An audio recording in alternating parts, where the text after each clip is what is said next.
Dans certaines contrées reculées, là où le jour fait progressivement place à la nuit, où les espèces diurnes s'endorment et les espèces nocturnes s'éveillent, ailleurs, le jour se prolonge. Les routes, les villages et les villes s'éclairent sous les lumières artificielles. L'éclairage artificiel de l'espace public, initialement révolutionnaire et synonyme de progrès, a évolué vers un usage à outrance.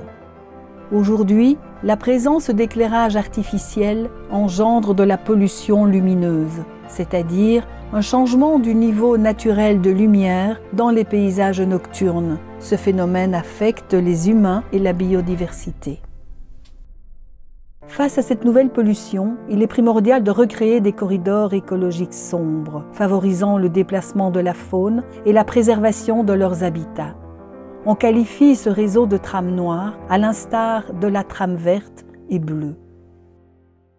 La pollution lumineuse a un impact sur tous les écosystèmes, sur toutes les espèces et aussi à différents niveaux. Donc que ce soit au niveau des individus, des populations, mais aussi des écosystèmes et des interactions qu'il y a entre les espèces. Donc globalement, il y a deux types de comportements qui sont possibles par rapport à la pollution lumineuse. Donc les espèces vont être soit attirées par la lumière, soit elles sont repoussées par la lumière. Donc en termes d'attraction, on a un exemple assez simple, c'est cet exemple des insectes qui tournent autour des lampadaires, mais malheureusement qui tournent jusqu'à épuisement ou parfois même se brûler, donc qui finissent par mourir.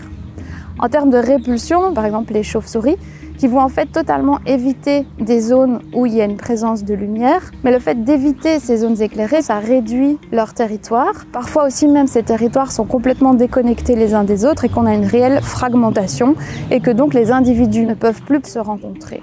Certaines espèces de poissons, par exemple comme les anguilles, en fait sont fortement affectées par la pollution lumineuse et s'il y a une zone éclairée, elles ne vont plus passer, ce qui a une influence aussi sur leur migration. Pour les oiseaux, il y a aussi des impacts par rapport à leur migration, puisqu'ils se guident généralement par rapport à la lumière de la Lune et des étoiles. Et donc en présence de zones totalement éclairées, ils deviennent complètement perdus.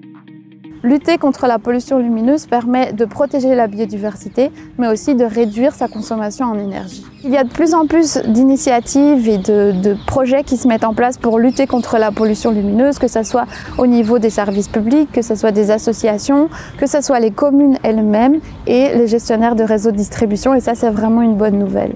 La question de la biodiversité, la question de la protection de l'environnement, la question de la pollution lumineuse en matière d'éclairage public, c'est des questions qui sont de plus en plus prégnantes. Dans les communes, il y a pas mal de personnes qui sont de plus en plus conscientes de ces questions-là. Chez les GRD aussi, et on essaye vraiment de travailler ensemble pour trouver des solutions. Il y a un grand programme wallon de modernisation de l'éclairage public. Il a été décidé par décret il y a déjà quelques années, et à la fin de ce programme, l'ensemble du parc d'éclairage public sera passé des anciennes technologies à la technologie LED qui est meilleure pour l'environnement et plus performante sur un terme économique ou énergétique. L'éclairage public, on peut l'améliorer de différentes façons. On peut tout simplement parfois supprimer un point sur la base d'une cartographie. Est-ce que tel ou tel point qui se situe dans une zone non habitée, qui se situe à proximité d'une zone Natura 2000 ou une zone d'intérêt au niveau biodiversité, mais est-ce qu'on ne les supprimerait pas? Deuxième chose, on peut améliorer les conditions techniques de l'éclairage, c'est-à-dire le flux lumineux, comment il se diffuse vers le sol ou vers le ciel. Les bureaux d'études des GRD peuvent travailler sur la couleur, par exemple, de l'éclairage public. Parfois, les contraintes techniques liées à l'exploitation du réseau mettent un peu de difficulté dans la mise en œuvre de ces différentes mesures de réduction. Les gestionnaires de réseaux de distribution, ils sont à la disposition des communes pour justement aborder avec elles toutes les questions d'éclairage public. La commune à Chaumont-Gistoux s'est dit est-ce qu'on ne ferait pas d'une pierre deux coups, à savoir effectivement passer au LED pour consommer moins d'énergie et émettre moins de CO2 pour l'éclairage public. L'éclairage public, c'est quand même le premier consommateur d'électricité d'une commune.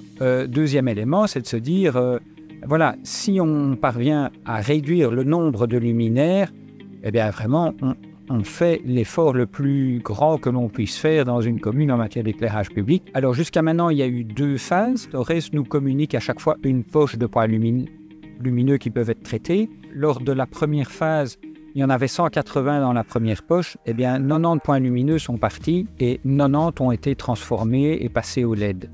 Lors de la deuxième phase, on avait 300 points lumineux et 240 points lumineux ont été enlevés. Donc là, on parle bien d'une suppression de 80% des points lumineux. Là où la première phase s'est passée sans trop de complications, c'est que les points lumineux qui ont été supprimés se trouvaient dans des zones où il n'y avait pas d'habitation. Et lors de la deuxième phase, c'est vrai qu'on a commencé à retirer des points lumineux là où il y avait des habitations. Et nous avons eu une pétition d'un certain nombre de citoyens qui ont demandé à nous rencontrer. Finalement, c'était une bonne chose. Ça a été l'occasion d'expliquer le fondement du projet. On a tout à y gagner. On va avoir beaucoup moins de pollution lumineuse. On va avoir beaucoup moins de consommation énergétique. Les communes vont alors réduire le poids financier que ça représente. On va réduire aussi les émissions de CO2. Donc on va répondre finalement à un certain nombre d'enjeux